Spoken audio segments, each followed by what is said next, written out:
नहीं, नहीं, ये बात तो मैं बताना चाहूँगा, डीएसओ को एपीएससी से कोई रिलेशन नहीं है। डीएसओ साहब ने तो वीआरएस अप्लाई करा हुआ था। वो तो खुद ही काफ़ी समय से छुट्टी पे थे, उसका स्वास्थ्य कारणों से।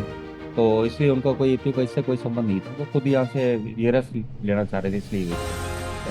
और हमने अभी माननीय एमपी साहब ने भी विषय रखा, और ये माननीय सामने विधायक जी ने भी विषय रखा। बिल्कुल इस पर बिल्कुल सख्त निर्देश हैं कि इस तरह का कोई भी अवैध कार्य करता है उसके ऊपर कार्रवाई की। और बिल्कुल हम भी इस को उस स्तर पर ले जाकर ये प्रयास रहेंगे कि इस तरह की कार्रवाई, इस तरह के कोई भी अवैध काम हो राजस्थान में, किसी भी कोने में, सिरोही नहीं, किसी भी कोने में ना हो। दिवाली का त्योहार आ रहा है, तो जो भी सक्षम व्यक्ति हैं उनसे निवेदन करेंगे कि आप इसका लाभ छोड़िए। आपने लाभ छोड़ा, तभी तो जो पात्र व्यक्ति हैं वो जोड़ेंगे। की वाकई समीक्षा बैठक ली, जिसमें मुख्य विषय हमारे विभाग द्वारा जो अभियान चलाया जा रहा है कि गिव अप कैंपेन है, जिसके माध्यम से जो सक्षम लोग हैं वो स्वेच्छा से खाद्य सुरक्षा का लाभ छोड़ें। इसकी पृष्ठभूमि साथ में ये भी है कि जो एनएफएस है, खाद्य सुरक्षा में जो लाभार्थी हैं, उसमें राष्ट्रीय खाद्य सुरक्षा अधिनियम के तहत हर स्टेट की सीलिंग और कैपिंग है।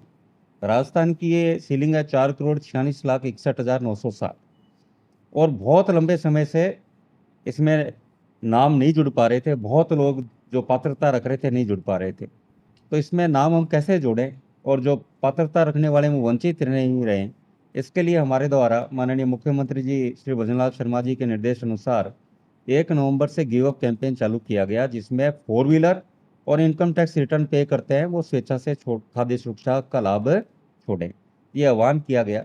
और मुझे बताते हुए आपको हर्ष है कि आज दिनांक तक लगभग 38 लाख, एग्जैक्ट संख्या 37,89,735 लाभार्थियों द्वारा स्वेच्छा से गिव अप किया जा चुका है। और साथ में ही 27 लाख से ऊपर ऐसे लाभार्थी हैं जिन्होंने, साथ में समांतर एक अभियान हमारा और चलाया गया जिसमें ई-केवाईसी कराना अनिवार्य था। 31 मार्च तक ये अभियान चला, जिसमें 27 लाख लाभार्थियों ने भी अपनी ई-केवाईसी नहीं कराई और उस योजना से बाहर हुए। तो 38 लाख गिव अप और 27 लाख ई-केवाईसी नहीं कराने से 65 लाख लोग जो इस योजना से बाहर हुए। तो उसी समय माननीय मुख्यमंत्री जी द्वारा जब गिव अप कैंपेन और ई-केवाईसी अभियान चल रहा था, अनिवार्य अभियान, तो 26 जनवरी 2025 को पोर्टल चालू किया गया, जो बहुत समय से बंद था। और मुझे बताते हुए हर्ष है आपको कि आज दिनांक तक हम 65.5 लाख से ऊपर लाभार्थियों को राजस्थान में जोड़ चुके हैं, और जिसमें आपके सिरोही जिले में गिव अप करने वालों की संख्या है 59,432। लाभार्थी हैं 7,23,703, और 59,432 लाभार्थियों द्वारा स्वेच्छा से गिव अप किया गया है। और जो 59,432 गिव अप किया गया, उसमें लगभग 12,500 के आसपास ऐसे लाभार्थी भी हैं जिन्होंने ऑनलाइन घर बैठे ही गिव अप किया है। खुद के मोबाइल के द्वारा, खुद के लैपटॉप के द्वारा उन्होंने गिव अप किया। तो ये भी जागरूकता सिरोही में है।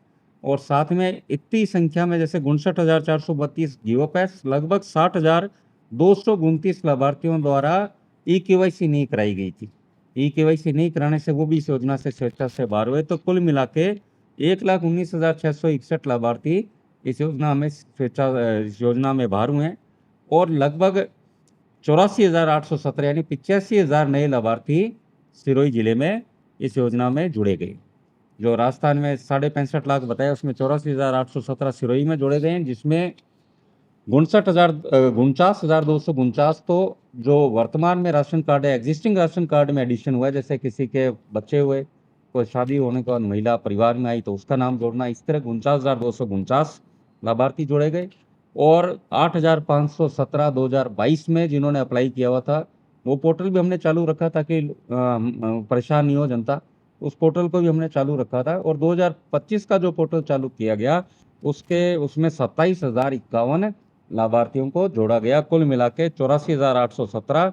और आज दिनांक में सिर्फ 1,047 फॉर्म पेंडिंग है जो 2025 के, जिसमें भी नए आवेदन है सारे। अब जो भी आवेदन कर रहा है उसका 15 दिन 20 दिन में नया नाम जो प्रक्रिया के बाद जुड़ रहा है।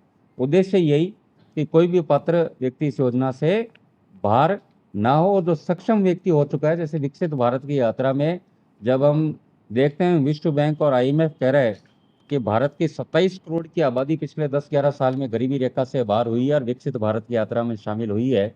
तो सिरोही में भी बहुत संख्या में लोग हैं जो सक्षम हुए हैं, तो वो स्वेच्छा से लाभ भी छोड़ रहे हैं। मैं आपके माध्यम से आपको धन्यवाद देना चाहूँगा, पत्रकार मीडिया के साथियों को, कि आपने समय-समय पर ये जो आलेख छापे मीडिया के माध्यम से चलाए, तो उससे एक जागृति चली तो लोग लगातार स्वेच्छा से छोड़ रहे हैं।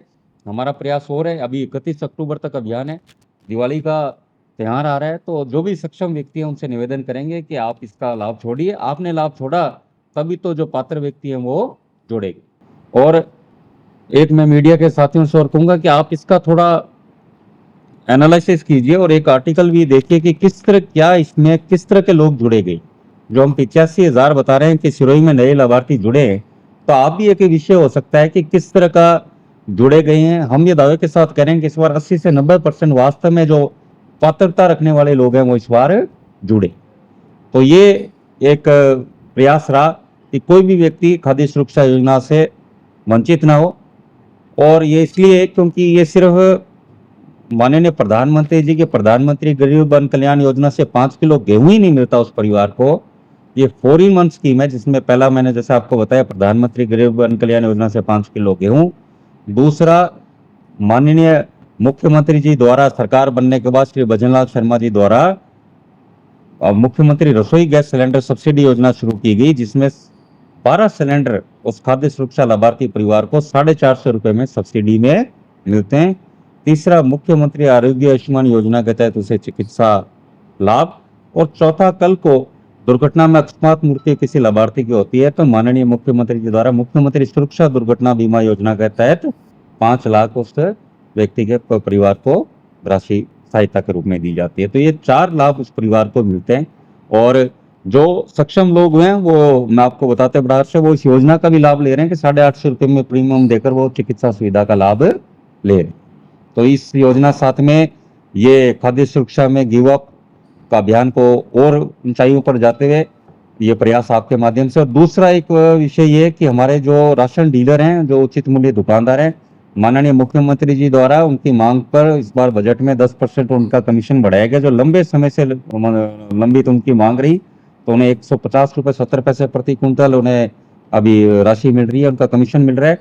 और साथ में जितने उनका कमीशन जो काफी समय लेट होता था, अब वो सारा का सारा निरंतर बराबर हो गया है। कि ये बहुत समय बाद भी ऐसा हुआ है कि राशन डीलर को जो उचित मूल्य दुकानदार है वो भी इस योजना को, हर योजना को, सरकारी योजना को सफल बनाने के लिए गांव ढाणी में प्रयास करता है, तो उसका भी अपना उसका कमीशन समय पर मिलने लगा है, परिवहनकर्ता को भी समय पर मिलने लगा है। और साथ में जितनी नवसृजित दुकानें भी करी गई जहां मांग थी जनप्रतिनिधियों के द्वारा, और यहाँ 34 दुकानें बताई गई जो रिक्त थी लंबे समय से, उनके भी विज्ञप्ति जारी कर दी है। और इस महीने के अंत तक उनको भी अनुज्ञा पत्र देकर कि कोई रिक्त दुकान नहीं रहे, ताकि एक तो साथ में रोजगार मिले और साथ में जो हमारा उपभोक्ता है उसको परेशानी कठिनाई नहीं उठानी पड़े। ये प्रयास लेकर आज ये बैठक हमारी आयोजित की। जिले के अंदर ऐसे कई राशन डीलर हैं जिनके ऊपर विभाग के द्वारा कार्रवाई की जाती है और उनका लाइसेंस है वो टेम्परेरी को सस्पेंड किया जाता है, लेकिन 5 दिन के बाद में 7 दिन के बाद में कोई व्यक्ति वापस लाइसेंस है वो वापस शुरू कर दिया जाता है। ठीक है, कौन सी कहानी? देखिए, ये हो सकता है कि उसका कोई मतलब कमी कोई छोटी रही हो।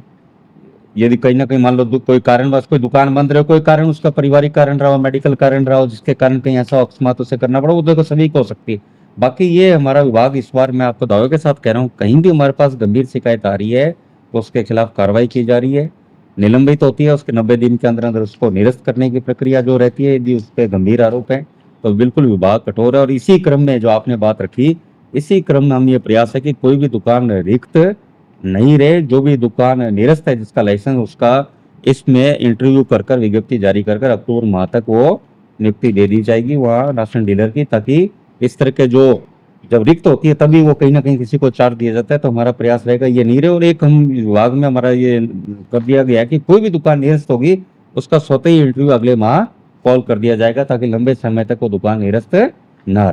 जहाँ पे स्टॉक के अंदर बहुत बड़ी अनियमितता पाई गई, उन लोगों को ऐसे नहीं, ऐसा यदि कोई है तो आप मुझे अब जरूर बताइए, उसकी हम जांच करके बिल्कुल कार्रवाई करेंगे। बिल्कुल हमारे पास कई विषय आए हैं तो उसको हमने कार्रवाई करी है। तो ऐसा आपको संज्ञान में तो आप मुझे जरूर बताइए। ये है कि मंत्री कोड़ी में मीरा जी यहाँ पे आते हैं और यहाँ पे पॉइंट है, 10 पॉइंट है, उनको वो कार्रवाई करते हैं, डीएसओ को कहा जाता है कि उनके खिलाफ में मुकदमा दर्ज करवाया जाए, लेकिन उसके बावजूद भी डीएसओ मुकदमा दर्ज नहीं करवाता, जिसके कारण से डीएसओ को यहाँ से छुट्टी भी हो रहा है। नहीं, ये बात तो मैं बताना चाहूँगा, डीएसओ को एपीएस से इससे कोई रिलेशन नहीं है। डीएसओ साहब ने तो वीआरएस अप्लाई करा हुआ था, वो तो खुद ही काफ़ी समय से छुट्टी पे थे उनका स्वास्थ्य कारणों से, तो इसलिए उनका कोई एपी को इससे कोई संबंध नहीं था, वो खुद ही यहाँ से वीआरएस लेना चाह रहे थे इसलिए इससे। सर, कार्रवाई की तो आपके हिसाब से क्या कार्रवाई? देखिए बिल्कुल हम इस पे जहाँ भी कोई किसी तरह की अवैध गतिविधि कार्रवाई चलती है उस पर बिल्कुल सरकार सख्त है, और हमने अभी माननीय एमपी साहब ने भी विषय रखा और ये माननीय सांसद विधायक जी ने भी विषय रखा, और बिल्कुल इस पे बिल्कुल सख्त निर्देश हैं कि इस तरह का कोई भी अवैध कार्य करता है उसके ऊपर कार्रवाई की जाए। और बिल्कुल हम भी इस को उस स्तर पर ले जाकर ये प्रयास रहेंगे कि इस तरह की कार्रवाई, इस तरह के कोई भी अवैध काम हो राजस्थान में किसी भी कोने में, सिरोही नहीं किसी भी कोने में ना हो। फिर मैं 7 से 8 ऐसे डेवलपमेंट चल रहे हैं जहाँ पे बेचने की अनुमति नहीं हो, जहाँ पे कार्रवाई की थी, वो आज शुरू हुई। आपके बात में इस पर कार्रवाई की क्यों नहीं एक्शन हो रहा है? नहीं बिल्कुल, ये मैंने आज ही इनको डीएसपी साहब को निर्देश दिया है कि जब बायोडीजल जो नॉर्म्स में है, मना है सरकार की तरफ से, तो इस तरह की कोई भी सेल नहीं होनी चाहिए, और कहीं भी व्यवसायिक गतिविधि कहीं भी कोई पर्सनल खेत में करे वैसे भी अलाउ नहीं होते, इसमें जिला प्रशासन वैसे भी कार्रवाई कर अगर सकते आपने हैं। इसमें बैठ किए तो उसने चीज को भी रखा होगा, डीएसओ के तरफ से क्राइम कोर्ट पे आया होगा, कितने डेवलपमेंट के नॉलेज नहीं बिल्कुल उन्होंने मुझे बताया कि कुछ कोर्ट से कोई स्टे का इनका विषय है, तो हमने कहा इस पे बिल्कुल ऊपर विभाग पे बैठक लेकर के इस तरह क्या है, किस तरह के कोर्ट के निर्देश हैं उसकी समीक्षा कर उसका देखकर उस पर बिल्कुल कार्रवाई की जाएगी जो कोर्ट का। बिल्कुल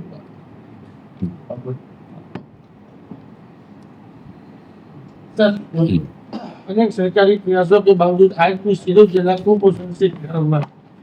और यहाँ पे जो आंगनबाड़ी केंद्र चलते हैं उनके अंदर अवधि पास सामान या कुपोषित घटिया सामग्री प्रशासन जनप्रतिनिधि तो इन कारणों से चेकिंग नहीं कर पाते हैं, लेकिन जिला विद्युत प्राधिकरण से वहाँ पे चेकिंग की गई, मीडिया के साथी भी लगे हुए थे और पूरा सामान बताया था। तो ये पूरे जिले में ऐसी स्थिति है, उस स्थिति को सुधारने कुछ प्रयास नहीं है। ये बिल्कुल ये तो प्रयास होने चाहिए, हमको गुणवत्तापूर्ण व्यक्ति को मिले लाभ, और आंगनबाड़ी में तो विशेष हमारी सरकार फोकस करती है।